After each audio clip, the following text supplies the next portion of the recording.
इकडे लक्ष द्या सर्वांनी.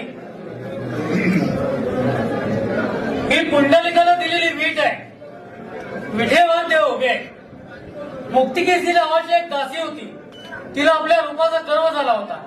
जेव्हा ती देवाच्या दर्शन झाली तेव्हा देवाने तिच्यापेक्षा नाजूक रूप घेतलेले. जेव्हा तिने आपले हात देवाच्या पायावर टेकवले तेव्हा ही पोटरुतलेली जागा आहे. ही कृष्णावतारात गोकुळात गुरे राखायची काठी आहे. हा पितांबरचा सोगा आहे. हा वास्तविकाचा कतोड आहे. डाव्या हातामध्ये शंख आहे. उजव्या हातात कमल पुष्प आहे. ही ब्रह्मदेवाने जन्म घेतलेली जागा आहे. हे अर्धांगिनी रुक्मिणीवासना स्थान आहे. हे मृगलांचन आहे. हा कौस्तुभमणी आहे.